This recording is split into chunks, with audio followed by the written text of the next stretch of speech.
HIN ನ್ಯೂಸ್ಗೆ ಸ್ವಾಗತ. ನಾನು ಪ್ರಿಯಾ. ಈಗ ಹೆಡ್ಲೈನ್ಸ್. ಕೆಎನ್ ರಾಜಣ್ಣಗೆ ಮತ್ತೆ ಸಚಿವ ಸಂಪುಟಕ್ಕೆ ತೆಗೆದುಕೊಳ್ಳಲು ಒತ್ತಾಯ. ಜಿಲ್ಲಾ ವಾಲ್ಮೀಕಿ ನಾಯಕ ಸಂಘ, ದಲಿತ ಜನಪರ ಸಂಘಟನೆಗಳ ಒಕ್ಕೂಟದಿಂದ ಹೋರಾಟ.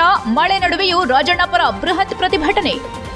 ಪ್ರೀತಂ ಗೌಡ ನೇತೃತ್ವದಲ್ಲಿ ಶಾಸ್ತ್ರೋಕ್ತವಾಗಿ ಧ್ವಜ ಪೂಜೆ, ಗೋಪೂಜೆ. ಕಾಂಗ್ರೆಸ್ ಸರ್ಕಾರದ ನಿಯಮಾವಳಿಗಳಿಗೆ ಆಕ್ರೋಶ. ಪಿಒಪಿ ಬಿಟ್ಟು ಮಣ್ಣಿನ ಗಣಪನ ಪ್ರೋತ್ಸಾಹಕ್ಕೆ ಕಾರ್ಯಾಗಾರ. ಸ್ವಾತಂತ್ರ್ಯ ದಿನದಂದು ಅಂಚೆ ಕಚೇರಿಯಲ್ಲಿ ಅನಾಚರಣೆ. ಸಾಮಾಜಿಕ ಜಾಲತಾಣಗಳಲ್ಲಿ ಹರಿದಾಡಿದ ಸುದ್ದಿ. ಕಚೇರಿ ಸಿಬ್ಬಂದಿಗಳಿಂದ ಕರ್ತವ್ಯ ಲೋಪವಾಗಿಲ್ಲ, ಸ್ಪಷ್ಟನೆ ನೀಡಿದ ಬೇಲೂರು ಪೋಸ್ಟ್ ಮಾಸ್ಟರ್ ಮೋಹನ್. ಮಾಜಿ ಸಚಿವರಾದ ಕೆಎನ್ ರಾಜಣ್ಣ ಅವರನ್ನ ಸಚಿವ ಸಂಪುಟಕ್ಕೆ ಪುನರ್ ಪರಿಶೀಲಿಸಿ ತೆಗೆದುಕೊಳ್ಳುವಂತೆ ಆಗ್ರಹಿಸಿ ಜಿಲ್ಲಾ ವಾಲ್ಮೀಕಿ ನಾಯಕ ಸಂಘ ಮತ್ತು ದಲಿತ ಮತ್ತು ಜನಪರ ಸಂಘಟನೆಗಳ ಒಕ್ಕೂಟದಿಂದ ತಮಟೆ ಮೂಲಕ ಬೃಹತ್ ಪ್ರತಿಭಟನೆ ನಡೆಸಿ ಜಿಲ್ಲಾಧಿಕಾರಿ ಲತಾಕುಮಾರಿ ಅವರಿಗೆ ಮನವಿಯನ್ನ ಸಲ್ಲಿಸಿದರು. ಹಾಸನ ನಗರದ ಹೇಮಾವತಿ ಪ್ರತಿಮೆ ಬಳಿಯಿಂದ ಹೊರಟ ಬೃಹತ್ ಪ್ರತಿಭಟನಾ ಮೆರವಣಿಗೆಯು ಎನ್ಆರ್ ವೃತ್ತದ ಮೂಲಕ ಜಿಲ್ಲಾ ಪಂಚಾಯತ್ ಮುಂದೆ ಬಿಎಂ ರಸ್ತೆಯಲ್ಲಿ ನಿಂತು ರಸ್ತೆ ಮಧ್ಯೆ ಕೆಲ ಸಮಯ ಭಾಷಣ ಮಾಡಿ ನಂತರ ಜಿಲ್ಲಾಧಿಕಾರಿ ಕಚೇರಿ ಆವರಣಕ್ಕೆ ಬಂದು ಅಂಬೇಡ್ಕರ್ ಪ್ರತಿಮೆಗೆ ಮಾಲಾರ್ಪಣೆ ಮಾಡಿ ಘೋಷಣೆ ಕೂಗಿದ್ರು. ಇದೇ ವೇಳೆ ದಲಿತ ಸಂಘರ್ಷ ಸಮಿತಿ ರಾಜ್ಯ ಸಂಚಾಲಕ ಎಂ ಸೋಮಶೇಖರ್ ಮಾತನಾಡಿ, ಈ ಘನ ಸರ್ಕಾರದಲ್ಲಿ ದಲಿತ, ಹಿಂದುಳಿದ, ಶೋಷಿತ, ಸಾಮಾನ್ಯ ವರ್ಗದ ಬಡವರ ನಾಯಕರಾಗಿರುವ ನಮ್ಮೆಲ್ಲರ ಧ್ವನಿಯಾಗಿರುವ ನಮ್ಮ ನೆಚ್ಚಿನ ನಾಯಕ ಮಾಜಿ ಸಹಕಾರ ಸಚಿವ ಕೆಎನ್ ರಾಜಣ್ಣನವರನ್ನ ಕರ್ನಾಟಕ ಕಾಂಗ್ರೆಸ್ ಸರ್ಕಾರ ಸಚಿವ ಸಂಪುಟದಿಂದ ಕೈಬಿಟ್ಟಿರೋದು ನಮ್ಮೆಲ್ಲರಿಗೂ ಬಹಳ ಆಘಾತವನ್ನ ಉಂಟುಮಾಡಿದೆ. ಜಿಲ್ಲೆಯಲ್ಲಿ ಅವರು ಉಸ್ತುವಾರಿಯಾಗಿ ಬಂದ ನಂತರ ನಾವು ಪಕ್ಷಾತೀತವಾಗಿ ಬೇರೆ ಬೇರೆ ಪಕ್ಷದಲ್ಲಿದ್ದರೂ ಕೂಡ ರಾಜಣ್ಣನವರಿಗೋಸ್ಕರ ಕಾಂಗ್ರೆಸ್ ಪಕ್ಷಕ್ಕೆ ಬಂದು ಸಹಕಾರವನ್ನ ನೀಡಿ ಸಂಸದ ಶ್ರೇಯಸ್ ಪಟೇಲ್ರನ್ನ ಗೆಲ್ಲಿಸಿರುವುದೇ ಒಂದು ಉದಾಹರಣೆ ಎಂದು ತಾವು ಭಾವಿಸತಕ್ಕದು ಎಂದರು. 80 ಕ್ಷೇತ್ರಗಳಲ್ಲಿ ದಲಿತ, ಹಿಂದುಳಿದ, ಅಲ್ಪಸಂಖ್ಯಾತ, ವಾಲ್ಮೀಕಿ ಸಮಾಜದ ನಿರ್ಣಾಯಕ ಮತಗಳನ್ನು ಹೊಂದಿರುವ ನಮ್ಮೆಲ್ಲರ ಬಯಕೆಯನ್ನ ಈಡೇರಿಸಬೇಕೆಂದು ಈ ಮೂಲಕ ಘನ ಸರ್ಕಾರದ ಮುಖ್ಯಮಂತ್ರಿಗಳು ಮತ್ತು ಕೆಪಿಸಿಸಿ ಅಧ್ಯಕ್ಷರಾದ ಡಿಕೆ ಶಿವಕುಮಾರ್ ಅವರನ್ನ ಎಲ್ಲಾ ಶೋಷಿತ ವರ್ಗಗಳ ಪರವಾಗಿ ಆಗ್ರಹಿಸುತ್ತೇವೆ ಮತ್ತು ಮನವಿ ಮಾಡುತ್ತೇವೆ ಎಂದರು. ಪ್ರತಿಭಟನೆಯನ್ನ ಜಿಲ್ಲಾ ವಾಲ್ಮೀಕಿ ನಾಯಕ ಸಂಘ ಹಾಗೂ ದಲಿತ ಮತ್ತು ಜನಪರ ಸಂಘಟನೆಗಳ ಒಕ್ಕೂಟದ ತಾಲೂಕು ವಾಲ್ಮೀಕಿ ನಾಯಕ ಸಂಘದ ಅಧ್ಯಕ್ಷ Hanumappa Gollarahalli, Madhu Nayak, BG Ranganayaka, Vinay Deepu, Devaraj, Ganesh Nayak, Chandrashekar, Nagaraj Hettur, Basavanayak, Shivappa Nayak, BK Shivamurthy, Rajanayak, HK Sandesh, TR Vijayakumar, Krishnakumar ಹಾಗೂ ಇತರರು ಉಪಸ್ಥಿತರಿದ್ದರು. HIN news, Haasan. ವಾಲ್ಮೀಕಿ ಸಮಾಜ ಎಲ್ಲ ದಲಿತ ಪರ ಸಂಘಟನೆಗಳು ಇವತ್ತು ನೇತೃತ್ವವನ್ನು ವಹಿಸಿಕೊಂಡು ಪ್ರತಿಭಟನೆ ಮಾಡ್ತಿರ್ತಕ್ಕಂಥ ಉದ್ದೇಶ ಏನಂತಂದ್ರೆ, ಇವತ್ತು ನಮ್ಮ ಕರ್ನಾಟಕ ರಾಜ್ಯದ ಸರ್ಕಾರದ ಒಬ್ಬ ಮಂತ್ರಿ ಆಗಿದ್ದಂತ ಸಹಕಾರ ಮಂತ್ರಿ ಕೆಎನ್ ರಾಜಣ್ಣವರು ಒಂದು ವಾಲ್ಮೀಕಿ ಸಮಾಜಕ್ಕೆ ಸೇರಿದಂತ ಒಬ್ಬ ವ್ಯಕ್ತಿ. ಇವತ್ತು ಅವರು ಹಾಸನ ಜಿಲ್ಲೆಯ ಉಸ್ತುವಾರಿ ಮಂತ್ರಿ ಆಗಿದ್ರು. ಅವರನ್ನ ಏಕಾಏಕಿ ಕೆಲವು ಸಣ್ಣ ಪುಟ್ಟ ತಪ್ಪುಗಳ ವ್ಯತ್ಯಾಸದಿಂದ ಇವತ್ತು ನೋಟಿಸ್ ಕೊಡದಲೆ ಸರ್ಕಾರ ಅಥವಾ ಅವರ ಆಡಳಿತ ಮಾಡ್ತಿರ್ತಕ್ಕಂಥ ಕಾಂಗ್ರೆಸ್ ಪಾರ್ಟಿ ಯಾವುದೇ ನೋಟಿಸ್ ಕೊಡದಲೆ ಏಕಾಏಕಿ ರಾಹುಲ್ ಗಾಂಧಿ ಅವರು ಮತ್ತು ಅವರ ಹೈಕಮಾಂಡ್ ಮತ್ತು ನಮ್ಮ ರಾಜ್ಯ ಸಚಿವ ಸಂಪುಟದಿಂದ ಸಂಪೂರ್ಣವಾಗಿ ಉಚ್ಚಾಟನೆ ವಜಾಗೊಳಿಸಿರ್ತಕ್ಕಂಥದನ್ನ ಕಂಚಿ ಇವತ್ತು ನಾವು ಪ್ರತಿಭಟನೆಯನ್ನ ಮಾಡ್ತಾ ಇದ್ದೀವಿ. ನಾವು ಪ್ರತಿಭಟನೆ ಮಾಡ್ತಾ ಇರ್ತಕ್ಕಂಥ ಉದ್ದೇಶ ಹಾಸನ ನಗರದ ಅರಳೇಪೇಟೆ ರಸ್ತೆ ಬಳಿ ಪ್ರತಿ ವರ್ಷದಂತೆ ಈ ವರ್ಷವೂ ಪ್ರತಿಷ್ಠಾಪಿಸಲಾಗುವ ಪಾಂಚಜನ್ಯ ಗಣೇಶೋತ್ಸವದ ಅಂಗವಾಗಿ ವಿವಿಧ ಕಾರ್ಯಕ್ರಮಗಳಿಗೆ ಸೋಮವಾರ ಶಾಸ್ತ್ರೋಕ್ತವಾಗಿ ಧ್ವಜ ಪೂಜೆ ಮತ್ತು ಗೋಪೂಜೆ ಮಾಡೋದರ ಮೂಲಕ ಮಾಜಿ ಶಾಸಕ ಹಾಗೂ ಬಿಜೆಪಿ ರಾಜ್ಯ ಪ್ರಧಾನ ಕಾರ್ಯದರ್ಶಿ ಪ್ರೀತಂ ಗೌಡ ನೇತೃತ್ವದಲ್ಲಿ ಚಾಲನೆ ನೀಡಲಾಯಿತು. ಇದೇ ವೇಳೆ ಪಾಂಚಜನ್ಯ ಗಣಪತಿ ಸಮಿತಿ ಕಾರ್ಯದರ್ಶಿ ವೇಣುಗೋಪಾಲ್ ಮಾಧ್ಯಮದೊಂದಿಗೆ ಮಾತನಾಡಿ, ಪಾಂಚಜನ್ಯ ಹಿಂದೂ ಗಣಪತಿ ಸೇವಾ ಸಮಿತಿಯಿಂದ ಭವ್ಯವಾದ ಗಣೇಶೋತ್ಸವ ಕಾರ್ಯಕ್ರಮ ಹಮ್ಮಿಕೊಳ್ಳಲಾಗಿದೆ. 7 ದಿನದಲ್ಲಿ ವಿವಿಧ ಕಾರ್ಯಕ್ರಮಗಳನ್ನು ಏರ್ಪಡಿಸಲಾಗಿದ್ದು, ಮಹೋತ್ಸವದ ಅಂಗವಾಗಿ ಕಾರ್ಯಕ್ರಮಗಳಿಗೆ ಶಾಸ್ತ್ರೋಕ್ತವಾಗಿ ಧ್ವಜ ಪೂಜೆ ಹಾಗೂ ಗೋವು ಪೂಜೆ ಮಾಡೋದರ ಮೂಲಕ ಹಿರಿಯರ ಸಮ್ಮುಖದಲ್ಲಿ ಚಾಲನೆ ಕೊಡಲಾಗಿದೆ. ಎಲ್ಲ ಸ್ವಯಂ ಸೇವಕರು, ಹಿಂದೂ ಕಾರ್ಯಕರ್ತರು, ಎಲ್ಲ ನಮ್ಮ ಮುಖಂಡರು ಬಂದು ಭಾಗಿಯಾಗಿದ್ದಾರೆ ಎಂದರು. ರಾಜ್ಯ ಸರ್ಕಾರವು ಈ ಒಂದು ಗಣೇಶೋತ್ಸವದ ಹುಮ್ಮಸ್ಸನ್ನ ಕಡಿಮೆ ಮಾಡೋ ನಿಟ್ಟಿನಲ್ಲಿ ಸರ್ವ ಪ್ರಯತ್ನ ಮಾಡುತ್ತಿದೆ. ಹಿಂದೆ ಇದ್ದಂತಹ ಕಾನೂನನ್ನು ತರಲಾಗುತ್ತಿದೆ. ಗಣೇಶೋತ್ಸವದಲ್ಲಿ ಡಿಜೆಯನ್ನ ಬ್ಯಾನ್ ಮಾಡಬೇಕು ಎನ್ನುವ ಹುನ್ನಾರ ಹಾಗೂ ನಾನೊಬ್ಬ ಹಿಂದೂ, ನಾವೆಲ್ಲ ಒಂದು ಎನ್ನುವ ಹಿಂದೂ ಪರ ಹೇಳಿಕೆಗಳನ್ನ ಹೇಳಬೇಕಾದ್ರೆ ಪೂರ್ವಭಾವಿಯಾಗಿ ಪೊಲೀಸ್ ವರಿಷ್ಠಾಧಿಕಾರಿಗಳಿಂದ ಅನುಮತಿ ಪಡೆದು ಹೇಳಬೇಕಾದ ಆ ಸ್ಥಿತಿ ಇವತ್ತು ನಿರ್ಮಾಣವಾಗಿದೆ ಎಂದು ಬೇಸರ ವ್ಯಕ್ತಪಡಿಸಿದರು. ಸ್ವಾತಂತ್ರ್ಯ ದಿನಾಚರಣೆ ಕಳೆದ 3 ದಿನಗಳ ಹಿಂದೆ ನಡೆದಿದೆ. ಆದರೆ ಹಿಂದೂ ಕಾರ್ಯಕರ್ತರಿಗೆ ಇನ್ನೂ ಸ್ವಾತಂತ್ರ್ಯ ಸಿಕ್ಕಿರೋದಿಲ್ಲ. ಕಾಂಗ್ರೆಸ್ ಸರ್ಕಾರದಲ್ಲಿ ಹಿಂದೂಗಳು ಶಾಂತಿಯಿಂದ, ನೆಮ್ಮದಿಯಿಂದ ಗಣೇಶೋತ್ಸವದ ಹಬ್ಬ ಮಾಡಲು ಸರ್ಕಾರ ಅನೇಕ ತಡೆಗಳನ್ನ ಮಾಡುತ್ತಿದೆ ಎಂದು ದೂರಿದ್ರು. ಇದನ್ನು ಮುಖ್ಯಮಂತ್ರಿಗಳು ಗಮನಿಸಿ ನಿಯಮ ನಿಬಂಧನೆಗಳ ಸಡಿಲ ಮಾಡಿ ಅದ್ದೂರಿಯಾಗಿ ಗಣೇಶೋತ್ಸವ ಆಚರಿಸಲು ಅವಕಾಶ ಮಾಡಿಕೊಡಬೇಕಾಗಿ ಮನವಿ ಮಾಡಿದ್ರು. ಮಣ್ಣಿನ ಗಣಪತಿ ಪ್ರತಿಷ್ಠಾಪನೆ ಮಾಡಲಾಗುತ್ತಿದ್ದು, ಸಾಧ್ಯವಾದಷ್ಟು ಫ್ಲೆಕ್ಸ್ಗಳನ್ನು ಕಡಿಮೆ ಮಾಡಲಾಗುವುದು. ಬಟ್ಟೆ ಬಾವುಟ, ಬ್ಯಾನರ್ ಉಪಯೋಗಿಸುತ್ತೇವೆ. ಕಾರ್ಯಕ್ರಮದಲ್ಲಿ ರಾಷ್ಟ್ರೀಯತೆ ಸಾರುವ ಭಾಷಣಗಳನ್ನು ಸಂಘದ ಹಿರಿಯರು, ರಾಷ್ಟ್ರೀಯವಾದಿಗಳು ಪಾಂಚಜನ್ಯಕ್ಕೆ ಬಂದು ಭಾಷಣ ಮಾಡಲಿದ್ದಾರೆ. ಶೋಭಾಯಾತ್ರೆ ಇರುತ್ತದೆ. ವಿಭಿನ್ನ ರೀತಿಯಲ್ಲಿ ಪ್ಲಾನ್ ಮಾಡಲಾಗಿದೆ ಎಂದು ಹೇಳಿದರು. ಇದೇ ಸಂದರ್ಭದಲ್ಲಿ ಪಾಂಚಜನ್ಯ ಗಣಪತಿ ಸಮಿತಿ ಅಧ್ಯಕ್ಷ ವಾಸು, ಗೌರವಾಧ್ಯಕ್ಷ ದಯಾನಂದ್, ಹಿಂದೂ ಜಾಗರಣ ವೇದಿಕೆ ಲೋಕೇಶ್, ವಿಶ್ವ ಹಿಂದೂ ಪರಿಷತ್ ವಿಭಾಗೀಯ ಕಾರ್ಯದರ್ಶಿ ಮಹಿಪಾಲ್, ಕಂಚಮಾರನಹಳ್ಳಿ ಕಾಂತಣ್ಣ, ವಿಜಯಕುಮಾರ್, ಮಹೇಶ್, ಲಾವಣ್ಯ, ಶ್ವೇತಾ, ಅನಿತಾ ಸೇರಿದಂತೆ ಇನ್ನು ಮುಂತಾದವರು ಹಾಜರಿದ್ದರು. HCN news Hassan. ಪಾಂಚಜನ್ಯ ಹಿಂದೂ ಗಣಪತಿ ಸಮಿತಿ ವತಿಯಿಂದ 27 ಆಗಸ್ಟ್ನಿಂದ 3ನೇ ತಾರೀಕು ತನಕ ಭವ್ಯವಾದ ಒಂದು ಗಣೇಶೋತ್ಸವ ಕಾರ್ಯಕ್ರಮ ಹಮ್ಮಿಕೊಳ್ಳಲಾಗಿದೆ.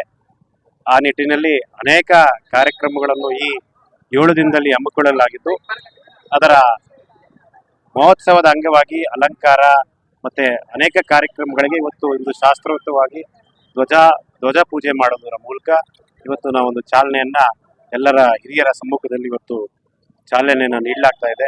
ಆ ಕಾರಣದಿಂದ ಇವತ್ತು ಎಲ್ಲ ಸ್ವಯಂ ಸೇವಕರು, ಹಿಂದೂ ಕಾರ್ಯಕರ್ತರು, ಎಲ್ಲ ನಮ್ಮ ಹಿರಿಯರು, ಮುಖಂಡರುಗಳು ಬಂದು ಇವತ್ತು ಈ ಕಾರ್ಯಕ್ರಮದಲ್ಲಿ ಭಾಗಿಯಾಗಿದ್ದಾರೆ.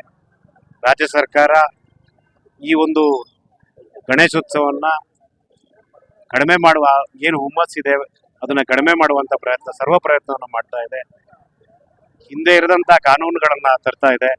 ಒಂದು ಗಣೇಶೋತ್ಸವ ಮಾಡಕ್ಕೆ ಈಗಾಗಲೇ ಡಿಜೆಗಳನ್ನ ಬ್ಯಾನ್ ಮಾಡಬೇಕು, ರಾಜ್ಯಾದ್ಯಂತ ಡಿಜೆ ಬ್ಯಾನ್ ಮಾಡಬೇಕು ಅನ್ನೋ ಒಂದು ಹುನ್ನಾರವನ್ನು ಮಾಡ್ತಾ ಇದೆ.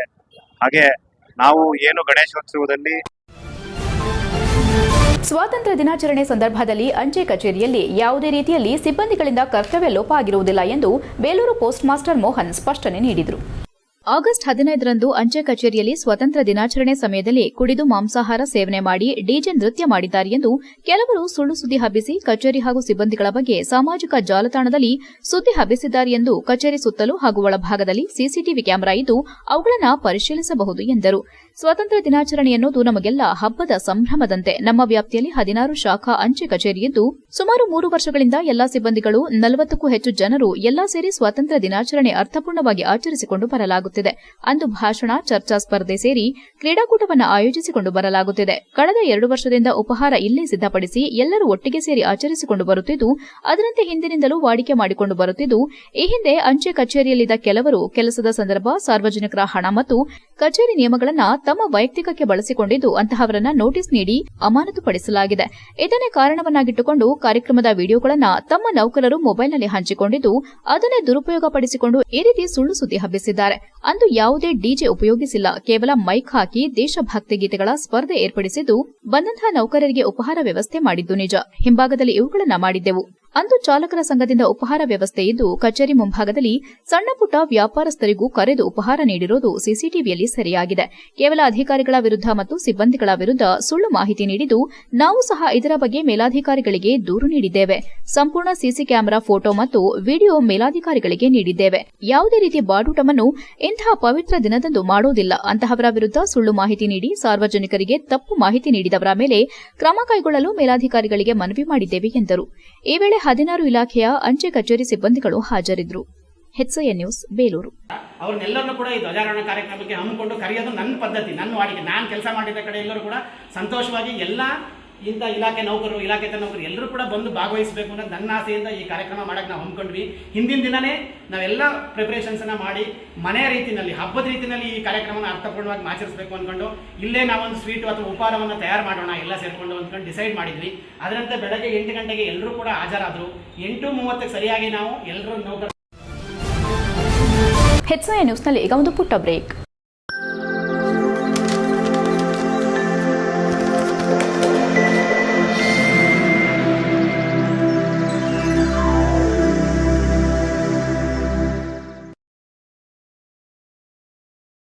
ಬ್ರೇಕ್ನ ನಂತರ HCN ನ್ಯೂಸ್ಗೆ ಸ್ವಾಗತ.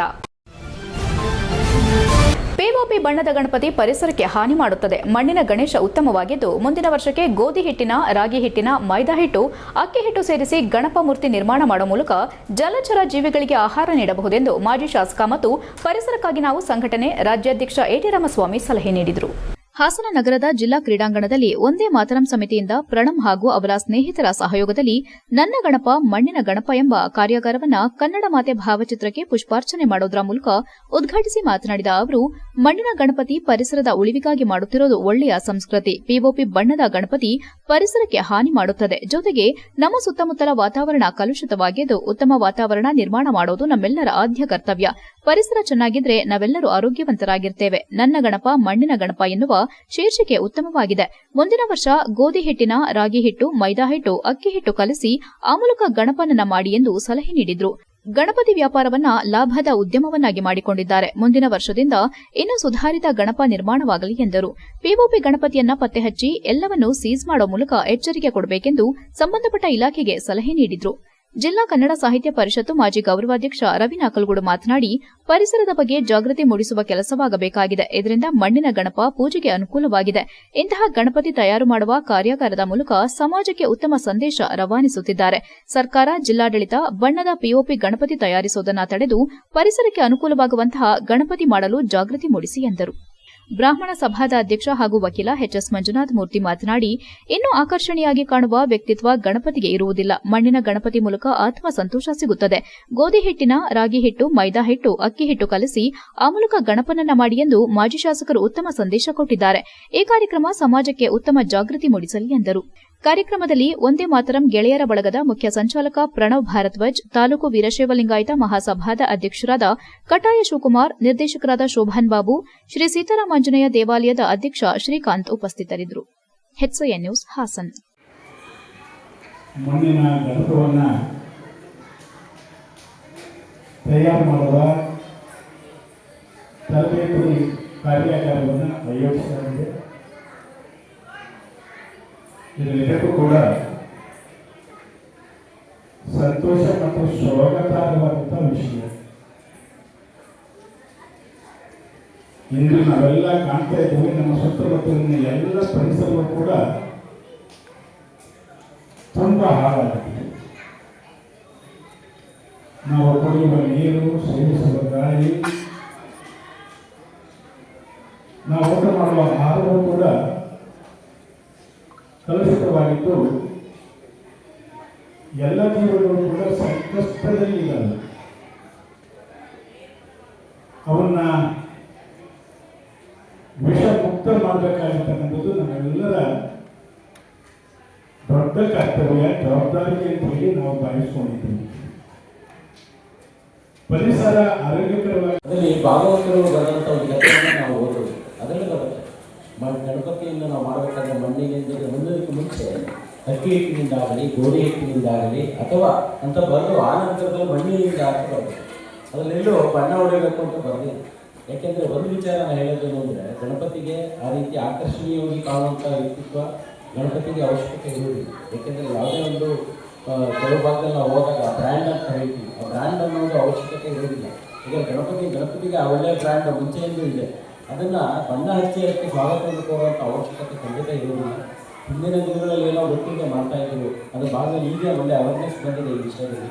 ಅದಕ್ಕೆ ಮಣ್ಣಿನ ಗಣಪತಿ ವಿಶೇಷವಾದಂಥ ಸಂದೇಶವನ್ನು ತಲುಪಿಸ್ತಾ ಇದ್ದಾರೆ. ನಿಮಗೂ ಕೂಡ ಇದು ಅತ್ಯಂತ ಸಂತೋಷದ ವಿಚಾರ ಅಂತ ಹೇಳ್ತಾ, ಇವತ್ತು ಹೇಳಿದ್ರು ಗಣಪತಿನಲ್ಲೂ ಕೂಡ ಲಾಭದ ಹಬ್ಬವಾಗಿದೆ. ಇದು ಲಾಭದಾಯಕವಾದಂಥ ಒಂದು ಹಬ್ಬವಾಗಿ ಇತ್ತೀಚಿನ ದಿನಗಳಲ್ಲಿ ನಡೀತಾ ಇರೋದು ನಿಜವಾಗ್ಲೂ ಕೂಡ ಅತ್ಯಂತ ವಿಷಾದನೀಯ ಅಂತ ಹೇಳಿ ಕೆ ಟಿ ರಾಮಸ್ವಾಮಿಯವರು ತಮ್ಮ ಆತಂಕವನ್ನು ವ್ಯಕ್ತಪಡಿಸಿದರು. ಅದರ ಜೊತೆಗೆ ಇವತ್ತು ನಮ್ಮ ಹಾಸನದಲ್ಲಿ ಈಗ ಆರಂಭ ಆಗಿದೆ ರಾಜಕೀಯ ಗಣೇಶೋತ್ಸವ ಆರಂಭ ಆಗ್ತಾ ಇದೆ. ಸೂಕ್ತ ಚರಂಡಿ ವ್ಯವಸ್ಥೆ ಇಲ್ಲದೆ ಮಳೆ ನೀರು ತಿರುಗಾಡುವ ರಸ್ತೆ ಮೇಲೆ ಹರಿಯುತ್ತಿದ್ದು ವಾಹನಗಳ ಸಂಚಾರ ಕಷ್ಟಸಾಧ್ಯವಾಗಿದೆ. ಜನಪ್ರತಿನಿಧಿಗಳಿಗೆ ಮತ್ತು ಅಧಿಕಾರಿಗಳಿಗೆ ಮನವಿ ಮಾಡಿಕೊಂಡರೂ ಸ್ಪಂದನೆ ನೀಡುತ್ತಿಲ್ಲ ಎಂದು ಸಂತೋಷ್ ನಗರ ಲಿಂಗಾಪುರ ನಿವಾಸಿ ಸಂದೀಪ್ ಪಿಂಟೋ ಹೇಳಿದರು. ಬೇಲೂರು ತಾಲೂಕು ಅರೇಹಳ್ಳಿ ಗ್ರಾಮ ಪಂಚಾಯಿತಿ ವ್ಯಾಪ್ತಿಯ ಸಂತೋಷ್ ನಗರ ಲಿಂಗಾಪುರದ ನಿವಾಸಿಗಳು ಅನುಭವಿಸುತ್ತಿರುವ ಸಮಸ್ಯೆ ಕುರಿತು ಮಾತನಾಡಿದ ಅವರು, ಶಾಲೆಗೆ ಮಕ್ಕಳು ಹಾಗೂ ವಯಸ್ಸಾದವರು ತೆರಳುವುದು ಕಷ್ಟ. ಸರಿಯಾದ ಬೀದಿ ದೀಪ ಇಲ್ಲದಿರುವುದರಿಂದ ಆನೆ ಸಮಸ್ಯೆ ನಡುವೆ ರಾತ್ರಿ ವೇಳೆ ತಿರುಗಾಡಲು ಭಯವಾಗುತ್ತಿದೆ ಎಂದು ನೊಂದು ನುಡಿದರು. ಗೂಡ್ಸ್ ವಾಹನ ಚಾಲಕ ಯೋಗೇಶ್ ಮಾತನಾಡಿ, ಮಳೆಗಾಲದಲ್ಲಿ ರಸ್ತೆಯು ಸಂಪೂರ್ಣವಾಗಿ ಕೊಚ್ಚೆಯಾಗುತ್ತದೆ. ವಾಹನಗಳ ಸಂಚಾರ ಮತ್ತು ನಡೆದುಕೊಂಡು ತಿರುಗಾಡುವುದಕ್ಕೂ ಆಗೋದಿಲ್ಲ. ಸ್ವಂತ ಹಣದಲ್ಲಿ ಇಲ್ಲಿಯ ನಿವಾಸಿಗಳು ಚರಂಡಿ ಹಾಗೂ ರಸ್ತೆಯನ್ನ ತಾತ್ಕಾಲಿಕವಾಗಿ ಸರಿಪಡಿಸಿಕೊಳ್ಳುತ್ತಿದ್ದಾರೆ. ಮತ ಕೇಳಲು ಮಾತ್ರ ಈ ಗ್ರಾಮದ ಬೆನ್ನತ್ತ ಬರುವ ಜನಪ್ರತಿನಿಧಿಗಳು ಸಮಸ್ಯೆ ಬಂದಾಗ ಯಾರು ಕೂಡ ನೆರವಿಗೆ ಬಾರದಿರೋದು ಅತೀವ ನೋವನ್ನ ಉಂಟುಮಾಡಿದೆ ಎಂದರು. ಬೇಲೂರು ತಾಲೂಕು ಅರೇಹಳ್ಳಿ ಗ್ರಾಮ ಪಂಚಾಯಿತಿ ವ್ಯಾಪ್ತಿಯ ಸಂತೋಷ ನಗರ, ಲಿಂಗಾಪುರ ನಿವಾಸಿಗಳು ಸೂಕ್ತ ರಸ್ತೆ ಹಾಗೂ ಚರಂಡಿ ವ್ಯವಸ್ಥೆ ಕಲ್ಪಿಸುವಂತೆ ಆಗ್ರಹಿಸಿದ್ದಾರೆ. HCN news, Belur. ನಗರ, ಅರೇಹಳ್ಳಿ, ಲಿಂಗಾಪುರ ಈ ಡ್ರೈನೇಜ್ ಬಂದು ಯಾವಾಗಲೂ ಬ್ಲಾಕ್ ಆಗ್ತಾ ಇರುತ್ತೆ. ಪಂಚಾಯತಿಯವರಿಗೆ ಎಷ್ಟೆಲ್ಲ ಹೇಳಿದ್ರು ಫೋನ್ ಮಾಡಿದ್ರು ಬರಲ್ಲ, ಏನು ಮಾಡಲ್ಲ. ಅಲ್ಲಿ ನೀರು ತುಂಬಿದ್ದು ಈಗ ರೋಡ್ ಮೇಲೆ ಬಂದು ಇಲ್ಲಿಂದ ರೋಡಿಂದ ಫುಲ್ ಚರಂಡಿ ಬಿದ್ದು ಈ ಥರ ಕೆಳಗಡೆ ಹೋಗುತ್ತೆ. ಸ್ಕೂಲ್ ಮಕ್ಕಳು ಓಡಾಡೋಕ್ಕೆ ತೊಂದರೆ. ಇಲ್ಲಿ ವಯಸ್ಸಾದವರು ಬೈಕ್ ಓಡಾಡಂಗಿಲ್ಲ, ವಯಸ್ಸಾದವರು ಓಡಾಡಂಗಿಲ್ಲ. ಇವ್ರಿಗೆ ಮೊದಲು ನಡೆಯೋಕ್ಕಾಗಲ್ಲ. ಮಕ್ಕಳು ಸ್ಕೂಲಿಗೆ ಹೋಗಿ ತುಂಬ ಕಷ್ಟ, ಹಿಂಸೆ. ಇದು ಪೂರ ಮಳೆಗಾಲದಲ್ಲಿ ಎಲ್ಲ ವರ್ಷನೂ ಪ್ರತಿ ವರ್ಷನೂ ಹಂಗೇನೆ ಮನೆ ಕಟ್ತಾ ಇರೋದು ಇದೆ. ನಾವೇ ಕ್ಲೀನ್ ಮಾಡ್ಕೋಬೇಕು, ನಾವೇ ಚರಂಡಿ ಇಳಿಬೇಕು. ಒಂದು ಚರಂಡಿ ಇಲ್ಲ, ಕಂದಾಯದಿಂದ ಎಲ್ಲ ವಸೂಲಿ ಮಾಡ್ತಾರೆ, ಯಾವುದಕ್ಕೂ ಬರೋದಿಲ್ಲ. HCN ನ್ಯೂಸ್ನಲ್ಲಿ ಈಗ ಒಂದು ಪುಟ್ಟ ಬ್ರೇಕ್.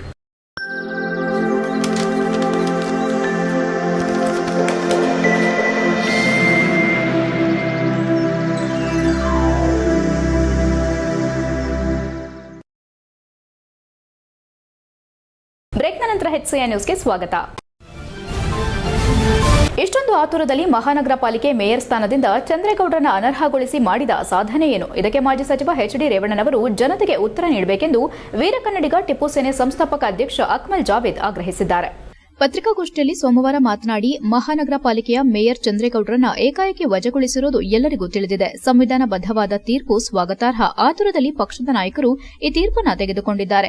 ಚಂದ್ರೇಗೌಡರು ಜೆಡಿಎಸ್ನ ಪ್ರಾಮಾಣಿಕ ಕಾರ್ಯಕರ್ತರಾಗಿ ಕೆಲಸ ಮಾಡಿದ್ದಾರೆ. ಆದರೆ ಅವರಿಗೆ ಇನ್ನಷ್ಟು ಕಾಲಾವಕಾಶವನ್ನ, ಅವರ ಮೇಯರ್ ಸ್ಥಾನವನ್ನ ಮುಂದುವರೆಸುವ ನಿಟ್ಟಿನಲ್ಲಿ ಜೆಡಿಎಸ್ ನಾಯಕರು ಮನಸ್ಸು ಮಾಡಬಹುದಿತ್ತು. ಆದರೆ ವಿಪ್ ಉಲ್ಲಂಘನೆ ಆರೋಪದಲ್ಲಿ ಅವರನ್ನ ವಜಾ ಮಾಡಿಸಿದ್ದು ಸಾಮಾನ್ಯ ಕಾರ್ಯಕರ್ತನಿಗೆ ಮಾಡಿದ ಅವಮಾನವಾಗಿದೆ ಎಂದು ತಮ್ಮ ಆಕ್ರೋಶ ವ್ಯಕ್ತಪಡಿಸಿದರು. ಮಹಾನಗರ ಪಾಲಿಕೆಯಲ್ಲಿ ಲಂಚದ ಹಾವಳಿ, ಒಂದೇ ಜಾಗಕ್ಕೆ 2 ರಿಂದ 3 ಖಾತೆಗಳಾಗುತ್ತಿದ್ದು, ಈ ಬಗ್ಗೆ ಪ್ರಾದೇಶಿಕ ಆಯುಕ್ತರು ಎಷ್ಟು ಬಾರಿ ಬಂದು ಸಮಸ್ಯೆ ಬಗೆಹರಿಸುವ ನಿಟ್ಟಿನಲ್ಲಿ ಕೆಲಸ ಮಾಡಿದ್ದಾರೆ ಎಂದು ಪ್ರಶ್ನಿಸಿದರು. ಇಷ್ಟೊಂದು ಆತುರವಾಗಿ ಮೇಯರ್ ಸ್ಥಾನದಿಂದ ಚಂದ್ರೇಗೌಡರನ್ನ ಕೆಳಗಿಳಿಸಿ ಮಾಡಿರುವ ಸಾಧನೆಯಾದರೂ ಏನೆಂದು ಪ್ರಶ್ನಿಸಿದರು. ಏನೇ ಇರಲಿ, ಭ್ರಷ್ಟಾಚಾರದ ಕಳಂಕವಿಲ್ಲದ ಚಂದ್ರೇಗೌಡರನ್ನ ಜನತೆ ಕೈಬಿಡೋದಿಲ್ಲ ಎಂದು ಧೈರ್ಯ ತುಂಬಿದ್ರು. ಜೆಡಿಎಸ್ ಪಕ್ಷದ ನಾಯಕರಾದ HD ರೇವಣ್ಣ ಅವರು ತಮ್ಮದೇ ಆದ ಪಕ್ಷದ ಕಾರ್ಯಕರ್ತರಾದ ಚಂದ್ರೇಗೌಡರಿಗೆ ಒಂದು ಅವಕಾಶ ಕೊಡಬಹುದಿತ್ತು. ಪ್ರಾದೇಶಿಕ ಆಯುಕ್ತರ ತೀರ್ಪು ಪ್ರಕಟಿಸುವುದು ಸ್ವಾಗತಾರ್ಹ. ನಗರದ ಜನತೆಗಾಗುತ್ತಿರುವ ಸಮಸ್ಯೆಗಳಿಗೆ ಪರಿಹಾರ ಒದಗಿಸಲು ಎಷ್ಟು ಬಾರಿ ಹಾಸನಕ್ಕೆ ಭೇಟಿ ನೀಡಿ ಜನರ ಸಮಸ್ಯೆ ತಿಳಿದುಕೊಂಡಿದ್ದಾರೆ ಎಂಬುದು ಜನಸಾಮಾನ್ಯರ ಪ್ರಶ್ನೆಯಾಗಿದೆ. ಮೈಸೂರು ಪ್ರಾದೇಶಿಕ ಆಯುಕ್ತರಲ್ಲಿ ಏನೇ ಇರಲಿ, ಭ್ರಷ್ಟಾಚಾರದ ಕಳಂಕವಿಲ್ಲದ ಚಂದ್ರೇಗೌಡರ ಕೈಬಿಡೋದಿಲ್ಲ ಎಂದು ಹೇಳಿದರು. ಪತ್ರಿಕಾಗೋಷ್ಠಿಯಲ್ಲಿ ಅಖಿಲ್ ಅಹಮದ್ ಹಾಗೂ ಇತರರು ಹಾಜರಿದ್ದರು. HCN news, Hassan. ಪಕ್ಕದಲ್ಲಿರುವ ಸ್ನೇಹಿತರು ಅಖಿಲ್ ಅಹಮದ್.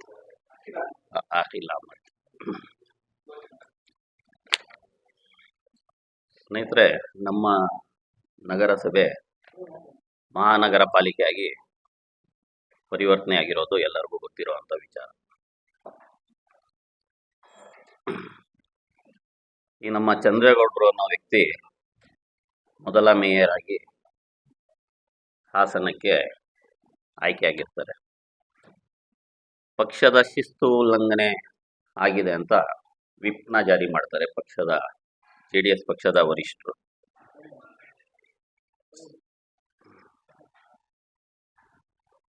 ಆ ತೀರ್ಪು ನಮ್ಮ ಮೈಸೂರಿನ ಕಮಿಷನರ್ ಅವರು ಕೊಟ್ಟಿರ್ತಾರೆ, ಅವರಿಗೆ ಸಸ್ಪೆಂಡ್ ಮಾಡಲಾಗಿದೆ ಅನ್ನೋದು ತಿಳಿಸಿರ್ತಾರೆ. ಸ್ವಾಗತಾರ್ಹ. ಯಾವುದೇ ಒಂದು ವಿಚಾರ ಕಾನೂನುಬದ್ಧವಾಗಿ ನಡೆದಾಗ ಅದು ಎಲ್ಲರೂ ಒಪ್ಪುವಂತ ಕೆಲಸ, ಒಪ್ಕೊಳ್ಳೋಣ. ಆದರೆ ರಾಜ್ಯ ದಿನಗಳು ಮುಂದುವರೆದ ಪರಿಣಾಮ ಮಳೆ ನಡುವೆಯೂ ಬೇಲೂರು ಪಟ್ಟಣದಲ್ಲಿ ಪ್ರವಾಸಿಗರ ಸಂಚಾರ ಗಣನೀಯವಾಗಿ ಹೆಚ್ಚಾಗಿದೆ. ಶ್ರೀ ಚನ್ನಕೇಶವ ಸ್ವಾಮಿ ದೇವಾಲಯಕ್ಕೆ ವಿವಿಧೆಡೆಗಳಿಂದ ಭಕ್ತರು ಮತ್ತು ಪ್ರವಾಸಿಗರು ಆಗಮಿಸಿ ದರ್ಶನ ಮಾಡುತ್ತಿದ್ದು, ವಿಶ್ವ ಪ್ರಸಿದ್ಧ ಶಿಲ್ಪಕಲಾ ಸೌಂದರ್ಯವನ್ನು ಕಣ್ತುಂಬಿಕೊಂಡರು. ಶುಕ್ರವಾರ, ಶನಿವಾರ, ಭಾನುವಾರ ಹಾಗೂ ಸರಣಿ ರಜೆಗಳ ಕಾರಣ ಕುಟುಂಬ ಸಮೇತವಾಗಿ ಪ್ರವಾಸಿಗರು ಸಾಲು ಸಾಲು ವಾಹನಗಳಲ್ಲಿ ಬಂದು ಪಟ್ಟಣದ ಬೀದಿಗಳು, ದೇವಾಲಯ ಆವರಣ ಜನಸಂದಣಿಯಿಂದ ಮಳೆಯ ತಂಪು ವಾತಾವರಣದಲ್ಲಿಯೇ ಪ್ರವಾಸಿಗರು ದೇವಾಲಯದ ದರ್ಶನಕ್ಕಾಗಿ ಸಹನೆಯಿಂದ ಸಾಲಿನಲ್ಲಿ ನಿಂತು ಸುತ್ತಮುತ್ತಲಿನ ಶಿಲ್ಪಕಲೆಗಳನ್ನು ವೀಕ್ಷಿಸುತ್ತಿದ್ದರು. ಪ್ರವಾಸಿಗರ ದಂಡು ಹೆಚ್ಚಾದ ಹಿನ್ನೆಲೆ ಹೋಟೆಲ್ಗಳು, ಲಾಡ್ಜ್ಗಳು, ಸಾರಿಗೆ ಸೇವೆಗಳು ಸೇರಿದಂತೆ ವ್ಯಾಪಾರ ಕ್ಷೇತ್ರಕ್ಕೂ ಚೈತನ್ಯ ತುಂಬಿದೆ. ಊಟಕ್ಕಾಗಿ ಹೋಟೆಲ್ಗಳಲ್ಲಿ ಗಿಜಿಗುಟ್ಟಿದ ಜನಸಂದಣಿ, ವಾಹನ ನಿಲುಗಡೆಗೆ ಸ್ಥಳಾವಕಾಶದ ಕೊರತೆ, ರಸ್ತೆಗಳಲ್ಲಿ ದಟ್ಟಣೆ ಕಂಡುಬಂದಿತು. ಸ್ಥಳೀಯ ವ್ಯಾಪಾರಸ್ಥರು ಪ್ರವಾಸಿಗರಿಂದ ಉತ್ತಮ ಆದಾಯ ಲಭಿಸುತ್ತಿರುವುದರಿಂದ ಸಂತೋಷ ವ್ಯಕ್ತಪಡಿಸಿದರು. ಪ್ರವಾಸಿಗರ ಅನುಭವ ಹಂಚಿಕೊಂಡ ಕೆಲವರು ಮಳೆ ಇನ್ನಷ್ಟು ಸುಂದರ ವಾತಾವರಣ ಸೃಷ್ಟಿಸಿದೆ, ಬೇಲೂರಿನ ಶಿಲ್ಪಗಳು ಜೀವಂತವಾಗಿರುವಂತಿದೆ ಎಂದು ಮೆಚ್ಚುಗೆ ವ್ಯಕ್ತಪಡಿಸಿದರು. ಇದೇ ವೇಳೆ ಪ್ರವಾಸೋದ್ಯಮ ಇಲಾಖೆಯವರು ಪ್ರವಾಸಿಗರ ಅನುಕೂಲಕ್ಕಾಗಿ ಹೆಚ್ಚಿನ ಸೌಲಭ್ಯ ಕಲ್ಪಿಸುವ ಅಗತ್ಯವಿದೆ ಎಂಬ ಅಭಿಪ್ರಾಯ ಸ್ಥಳೀಯರಲ್ಲಿ ಕೇಳಿಬಂದಿದೆ.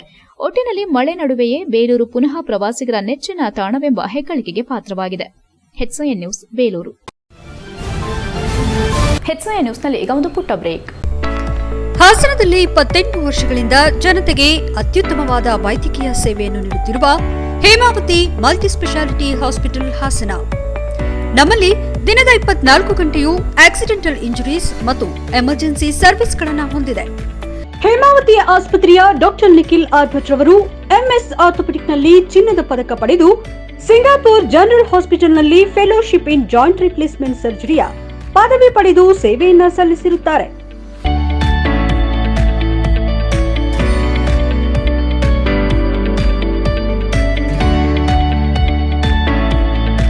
ನಮ್ಮಲ್ಲಿ ಆಂಬ್ಯುಲೆನ್ಸ್ ಸೇವೆಯೂ ಲಭ್ಯ. ಇನ್ನೇಕೆ ತಡ? ನೀವು ಯಾವುದೇ ಮೂಳೆ ಸಮಸ್ಯೆ ಹೊಂದಿದ್ದರೆ ಹಿಂದೆ ಭೇಟಿ ನೀಡಿ. ಹೇಮಾವತಿ ಮಲ್ಟಿಸ್ಪೆಷಾಲಿಟಿ ಹಾಸ್ಪಿಟಲ್, ಉತ್ತರ ಬಡಾವಣೆ, ಹಾಸನ. ಬ್ರೇಕ್ನ ನಂತರ HCN ನ್ಯೂಸ್ಗೆ ಸ್ವಾಗತ. ಬೇಲೂರು ತಾಲೂಕು ಆಡಳಿತದ ವತಿಯಿಂದ ಶ್ರೀಕೃಷ್ಣ ಜಯಂತಿ ಕಾರ್ಯಕ್ರಮವನ್ನು ವೇದಿಕೆಯಲ್ಲಿನ ಗಣ್ಯರು ಉದ್ಘಾಟನೆ ಮಾಡಿದರು. ಶ್ರೀಕೃಷ್ಣನ ಗೀತೋಪದೇಶವು ಜೀವನದ ಅರ್ಥ, ಕರ್ತವ್ಯ, ನೈತಿಕತೆ ಮತ್ತು ಆಧ್ಯಾತ್ಮಿಕತೆಯ ಬಗ್ಗೆ ಅಮೂಲ್ಯವಾದ ಮಾರ್ಗದರ್ಶನ ನೀಡುತ್ತದೆ. ಇದು ಹಿಂದೂ ಧರ್ಮದ ಅತ್ಯಂತ ಪ್ರಮುಖ ಗ್ರಂಥಗಳಲ್ಲಿ ಒಂದಾಗಿದೆ ಮತ್ತು ಇಂದಿಗೂ ಜಗತ್ತಿನಾದ್ಯಂತ ಜನರಿಗೆ ಸ್ಫೂರ್ತಿ ನೀಡುತ್ತದೆ ಎಂದು ಬೇಲೂರು ತಾಲೂಕು ಶರಣ ಸಾಹಿತ್ಯ ಪರಿಷತ್ತು ಅಧ್ಯಕ್ಷ ಹೆಬ್ಬಾಳು ಹಾಲಪ್ಪ ಹೇಳಿದರು. ಬೇಲೂರು ಪಟ್ಟಣದ ತಾಲೂಕು ಕಚೇರಿ ಸಭಾಂಗಣದಲ್ಲಿ ತಾಲೂಕು ಆಡಳಿತ ಮತ್ತು ರಾಷ್ಟ್ರೀಯ ಹಬ್ಬಗಳ ಆಚರಣಾ ಸಮಿತಿ ವತಿಯಿಂದ ಹಮ್ಮಿಕೊಂಡ ಶ್ರೀಕೃಷ್ಣ ಜಯಂತಿ ಕಾರ್ಯಕ್ರಮದಲ್ಲಿ ಮಾತನಾಡಿದ ಅವರು, ಗೀತೆಯನ್ನ ಪಠಿಸುವುದರಿಂದ ಮನಸ್ಸಿಗೆ ಶಾಂತಿ ಸಿಗುತ್ತದೆ, ಸತ್ಯ ಮತ್ತು ಸುಳ್ಳನ್ನು ಬೇರ್ಪಡಿಸಲು ಸಾಧ್ಯವಾಗುತ್ತದೆ, ಧೈರ್ಯ ಮತ್ತು ಆತ್ಮವಿಶ್ವಾಸ ಹೆಚ್ಚುತ್ತದೆ, ದುಷ್ಟ ಶಕ್ತಿಗಳಿಂದ ರಕ್ಷಣೆ ಸಿಗುತ್ತದೆ, ಕರ್ಮ ಬಂಧನದಿಂದ ಮುಕ್ತಿ ಸಿಗುತ್ತದೆ. ಇಂತಹ ಭಗವದ್ಗೀತೆ ಗ್ರಂಥ ಪ್ರಜಾಪ್ರಭುತ್ವ ರಾಷ್ಟ್ರದಲ್ಲಿ ಅತ್ಯಂತ ಮಹತ್ವಪೂರ್ಣವಾದ ಕಾರಣ ನ್ಯಾಯಾಲಯದಲ್ಲಿಯೂ ಎಂದಿಗೂ ಪ್ರಮಾಣ ಮಾಡಲು ಅನುವು ಮಾಡಿದ್ದಾರೆ. ಇಂತಹ ಗೀತಾಸಾರವನ್ನು ಪ್ರತಿಯೊಬ್ಬರೂ ಕೂಡ ತಮ್ಮ ಬದುಕಿನಲ್ಲಿ ಅಳವಡಿಸಿಕೊಳ್ಳಲು ಮುಂದಾಗಿ ವಿಶೇಷವಾಗಿ ಬೇಲೂರು ತಾಲೂಕು ಯಾದವ ಸಂಘ ಶ್ರೀಕೃಷ್ಣ ಜಯಂತಿ ಕಾರ್ಯಕ್ರಮಕ್ಕೆ ಹೊಸ ರೂಪವನ್ನು ನೀಡುತ್ತಾ ಬಂದಿದ್ದಾರೆ ಎಂದರು. ನಿವೃತ್ತ ತಹಸೀಲ್ದಾರ್ ಹಾಗೂ ತಾಲೂಕು ಯಾದವ ಸಂಘದ ಗೌರವಾಧ್ಯಕ್ಷ ಅಣ್ಣೇಗೌಡ ಮಾತನಾಡಿ, ವಿಶ್ವದಲ್ಲೇ ರಾಮಾಯಣ ಮಹಾಭಾರತ ಅತ್ಯಂತ ಪ್ರಮುಖ ಗ್ರಂಥವಾಗಿದೆ. ಕೆಲವರು ರಾಮಾಯಣ ಮತ್ತು ಮಹಾಭಾರತದ ಬಗ್ಗೆ ಪೌರಾಣಿಕ ಹಾಗೂ ಕಾಲ್ಪನಿಕ ಎಂದು ಮೂದಲಿಸುತ್ತಾರೆ. ಆದರೆ ಈ ಎರಡು ಬೃಹತ್ ಗ್ರಂಥಗಳನ್ನ ಬಿಟ್ಟು ಯಾವುದೇ ಸಾಹಿತ್ಯ ರಚಿಸಲು ಸಾಧ್ಯವಿಲ್ಲ ಎಂದ ಅವರು, ಕೃಷ್ಣ ಜನ್ಮಾಷ್ಟಮಿಯು ಹಿಂದೂಗಳ ಪ್ರಮುಖ ಹಬ್ಬಗಳಲ್ಲಿ ಒಂದು. ಭಗವಾನ್ ಶ್ರೀಕೃಷ್ಣನ ಜನ್ಮದಿನವನ್ನು ಆಚರಿಸಲಾಗುತ್ತದೆ. ಇದು ಭಾದ್ರಪದ ಮಾಸದ ಕೃಷ್ಣ ಪಕ್ಷದ ಅಷ್ಟಮಿ ಎಂದು ಬರುತ್ತದೆ.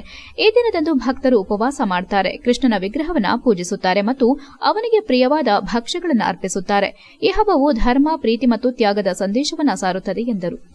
ಕಾರ್ಯಕ್ರಮದಲ್ಲಿ ತಾಲೂಕು ಆಡಳಿತ ಶಿರಸ್ತೇದಾರ್ ಶ್ವೇತಾ, ತಾಲೂಕು ಯಾದವ ಸಂಘದ ಅಧ್ಯಕ್ಷ ರಮೇಶ್ ಯಾದವ್, ತಾಲೂಕು ಕನ್ನಡ ಸಾಹಿತ್ಯ ಪರಿಷತ್ತು ಅಧ್ಯಕ್ಷ ಮಾನ ಮಂಜೇಗೌಡ, ಯಾದವ ಸಂಘದ ಪದಾಧಿಕಾರಿಗಳಾದ SK ನಾಗೇಶ್, ಕೇಶವಮೂರ್ತಿ, ಕ್ಷೇತ್ರ ಸಂಪನ್ಮೂಲ ಸಮನ್ವಯ ಅಧಿಕಾರಿ ಶಿವಮರಿಯಪ್ಪ, ಅಕ್ಷರ ದಾಸೋಹ ಅಧಿಕಾರಿ ಧನಂಜಯ್, ನಟರಾಜ್, ಆಡಿಟರ್ ಕೃಷ್ಣಮೂರ್ತಿ, BC ಆನಂದ್, ಯಾದವ ಸಂಘದ ಸದಸ್ಯರು ಮತ್ತು ಕಂದಾಯ ಇಲಾಖೆ ಅಧಿಕಾರಿಗಳು ಹಾಜರಿದ್ದರು. HCN news Belur. ಒಂದು ಎಡಪಂಥೀಯರು ಹೇಳ್ತಾರೆ, ಕೃಷ್ಣನನ್ನ ಒಂದು ರೀತಿ ಪೌರಾಣಿಕ ರೀತಿಯಲ್ಲಿ ಬಿಂಬಿಸುವಂತ ಕೆಲಸವಾದ್ರೂ ಕೂಡ ಯಾರು ಕೂಡ ಮಹಾಭಾರತ ಮತ್ತು ರಾಮಾಯಣವನ್ನು ಬಿಟ್ಟು ತಮ್ಮ ಕವಿತೆಗಳನ್ನಾಗ್ಲಿ ಸಾಹಿತ್ಯವನ್ನಾಗ್ಲಿ ವಿಮರ್ಶೆಯನ್ನೇ ಆಗ್ಲಿ ಬರೀಲಿಕ್ಕಾಗೋದಿಲ್ಲ. ಅಷ್ಟು ಗೀತೆಯಲ್ಲಿ ಸಾರಾಂಶವನ್ನ ಆತ ಇಟ್ಟಿದ್ದಾರೆ ಅಂತ ಹೇಳ್ತಾ, ನಾವು ಹೇಗೆ ಆ ಕೃಷ್ಣನ ಜೀವನ ಬದುಕನ್ನು ಅರ್ಥ ಮಾಡ್ಕೋಬೇಕಾಗ್ತಿದೆ ಅಂತ ಹೇಳ್ತಾ, ನಾನು ಯಾದವ ಸಂಘದ ಶ್ರೀಕೃಷ್ಣ ಜನ್ಮಾಷ್ಟಮಿ ಪ್ರಯುಕ್ತ ಸಕಲೇಶಪುರ ಪುರಭವನದಲ್ಲಿ ಹಿಂದೂ ಹಿತರಕ್ಷಣಾ ವೇದಿಕೆ ಕಾರ್ಯಕರ್ತರು ಕೃಷ್ಣ ಹಾಗೂ ರಾಧೆ ವೇಷಧಾರಿಗಳ ಸ್ಪರ್ಧೆಯನ್ನು ಆಯೋಜಿಸಿದರು. ಈ ಕಾರ್ಯಕ್ರಮದಲ್ಲಿ ಶಾಸಕ ಸಿಮೆಂಟ್ ಮಂಜುನಾಥ್ ಸೇರಿದಂತೆ ಪ್ರಶಾಂತ್ ಶೆಟ್ಟಿ, ಪುರಸಭೆ ಸದಸ್ಯ ಆದರ್ಶ್, ಶ್ರೀಮತಿ ಲೀಲಾ ಸುಧಾಕರ್, ಕೋಮಲಾ ದಿನೇಶ್, ಸಂಕೀರ್ತನ ನವೀನ್, ಗೀತಾ ಕುಮಾರ್ ಗಣ್ಯರಾಗಿ ಭಾಗವಹಿಸಿದ್ರು. ವಿಶೇಷವಾಗಿ ಈ ಬಾರಿ ಬರೋಬ್ಬರಿ 560ಕ್ಕಿಂತ ಹೆಚ್ಚಿನ ಸಂಖ್ಯೆಯಲ್ಲಿ ಮಕ್ಕಳು ಕೃಷ್ಣ ಹಾಗೂ ರಾಧೆಯ ವೇಷ ಧರಿಸಿ ಈ ಕಾರ್ಯಕ್ರಮದಲ್ಲಿ ಪಾಲ್ಗೊಂಡಿದ್ರು. ಈ ಕಾರ್ಯಕ್ರಮದಲ್ಲಿ ಭಾಗವಹಿಸಿದ ಎಲ್ಲ ಮಕ್ಕಳಿಗೂ ಕೂಡ ಸಾಮೂಹಿಕ ಬಹುಮಾನ ವಿತರಿಸಿದ ಆಯೋಜಕರು ಸ್ಮರಣಿಕೆ ನೀಡಿ ಗೌರವಿಸಿದ್ರು. ಮಧ್ಯಾಹ್ನ ಲಘು ಉಪಹಾರದ ನಂತರ ಕಾರ್ಯಕ್ರಮ ಸಮಾಪ್ತಿಗೊಂಡಿತು. ಈ ಕಾರ್ಯಕ್ರಮದಲ್ಲಿ ಹಿಂದೂ ಮುಖಂಡರಾದ ರಘು ಸಕಲೇಶ್ಪುರ ಸೇರಿದಂತೆ ಆಯೋಜಕರಾದ ಕೌಶಿಕ್ HM, ಮಂಜುನಾಥ್ ಕಬ್ಬಿನಗದ್ದೆ, ದಿಲೀಪ್, ಮನು, ದುಷ್ಯಂತ್ ಗೌಡ, ಶ್ರೀಜಿತ್ ಗೌಡ, ವಿಜಿತ್, ಶಿವು ಜಿಪ್ಪಿ, ಜತಿನ್, ವೀರೇಶ್, ರವಿ ಹೆಬ್ಬಸಾಲೆ ಇತರರು ಉಪಸ್ಥಿತರಿದ್ದರು. HCN news Sakleshpur. ಕೊನೆಯಲ್ಲಿ ಮತ್ತೊಮ್ಮೆ ಮುಖ್ಯಾಂಶಗಳು. ಕೆಎನ್ ರಾಜಣ್ಣಗೆ ಮತ್ತೆ ಸಚಿವ ಸಂಪುಟಕ್ಕೆ ತೆಗೆದುಕೊಳ್ಳಲು ಒತ್ತಾಯ. ಜಿಲ್ಲಾ ವಾಲ್ಮೀಕಿ ನಾಯಕ ಸಂಘ, ದಲಿತ ಜನಪರ ಸಂಘಟನೆಗಳ ಒಕ್ಕೂಟದಿಂದ ಹೋರಾಟ. ಮಳೆ ನಡುವೆಯೂ ರಾಜಣ್ಣ ಪರ ಬೃಹತ್ ಪ್ರತಿಭಟನೆ. ಪ್ರೀತಂ ಗೌಡ ನೇತೃತ್ವದಲ್ಲಿ ಶಾಸ್ತ್ರೋಕ್ತವಾಗಿ ಧ್ವಜ ಪೂಜೆ, ಗೋಪೂಜೆ. ಕಾಂಗ್ರೆಸ್ ಸರ್ಕಾರದ ನಿಯಮಾವಳಿಗಳಿಗೆ ಆಕ್ರೋಶ. ಪಿಒಪಿ ಬಿಟ್ಟು ಮಣ್ಣಿನ ಗಣಪನ ಪ್ರೋತ್ಸಾಹಕ್ಕೆ ಕಾರ್ಯಾಗಾರ. ಸ್ವಾತಂತ್ರ್ಯ ದಿನದಂದು ಅಂಚೆ ಕಚೇರಿಯಲ್ಲಿ ಅನಾಚರಣೆ. ಸಾಮಾಜಿಕ ಜಾಲತಾಣಗಳಲ್ಲಿ ಹರಿದಾಡಿದ ಸುದ್ದಿ. ಕಚೇರಿ ಸಿಬ್ಬಂದಿಗಳಿಂದ ಕರ್ತವ್ಯ ಲೋಪವಾಗಿಲ್ಲ, ಸ್ಪಷ್ಟನೆ ನೀಡಿದ ಬೇಲೂರು ಪೋಸ್ಟ್ ಮಾಸ್ಟರ್ ಮೋಹನ್. ಇಷ್ಟೊತ್ತು ನೀವು ನೋಡಿದ್ದು ಹಾಸನದ ಸುದ್ದಿ ಅಂದ್ರೆ HCN ನ್ಯೂಸ್.